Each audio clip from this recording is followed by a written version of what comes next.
नमस्कार, मैं हूं फरीदा गजल। आप देख रहे हैं एक न्यूज 24। आईआईटी मद्रास के एक कार्यक्रम में पहुंचे राष्ट्रीय सुरक्षा सलाहकार एनएसए अजित डोभाल ने ऑपरेशन सिंदूर को लेकर बड़ा खुलासा करते हुए बताया कि 7 मई को भारत ने पाकिस्तान के 9 आतंकी ठिकानों पर सिर्फ 23 मिनट में निशाना बनाया और उसे पूरे अभियान में भारत को कोई नुकसान नहीं हुआ।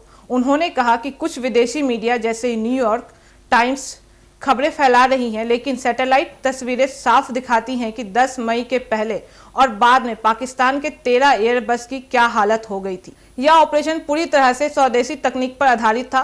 ब्रह्मोस क्रूज मिसाइल से लेकर रडार तक सब भारतीय तकनीक का इस्तेमाल हुआ। उन्होंने कहा कि भारत ने सिर्फ आतंकवादी ठिकानों को निशाना बनाया, कहीं और कोई हमला नहीं किया गया, एक और लक्ष्य नहीं चूका। उन्होंने बताया कि पहलगाम में हुए आतंकवादी हमले के जवाब में यह कार्रवाई की गई थी, जिससे यह संदेश गया कि भारत अब आतंकी हमलों को करारा जवाब देगा। डोभाल ने स्वदेशी तकनीक को जोर देते हुए कहा कि हमें संचार प्रणाली, रडार, हथियार और डाटा सुरक्षा के मामले में आत्मनिर्भर बनना होगा, ताकि राष्ट्रीय सुरक्षा को किसी भी बाहरी ताकत पर निर्भर न रहना पड़े। उन्होंने कहा कि सरकार का लक्ष्य है कि भारत का कम्युनिकेशन सिस्टम पूरी तरह से घरेलू तकनीक पर आधारित हो, जिससे किसी भी बाहरी खतरे की देश की रक्षा की जा सके। साथ ही उन्होंने एआई को गेम चेंजर बताया और कहा कि आने वाली समय में पूरी तरह से तकनीकी का खेल है, इसलिए भारत को उभरती हुई तकनीकों को खुद विकसित करना होगा और विदेशी तकनीक पर निर्भर काम करनी होगी।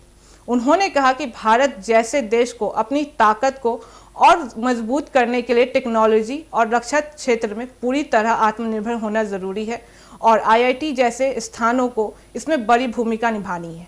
डोभाल ने छात्रों से अपील की कि वे देश के लिए तकनीक बनाएं, क्योंकि आज की दुनिया में युद्ध सिर्फ हथियार से नहीं बल्कि टेक्नोलॉजी से भी लड़े जाते हैं। उन्होंने कहा कि भारत अब वह देश नहीं रहा जो चुपचाप सहता था। अब भारत हर हमले का जवाब देता है और वह पूरी तरह सटीकता के साथ। उनके अनुसार यह आत्मनिर्भर भारत की दिशा में एक बड़ा कदम है।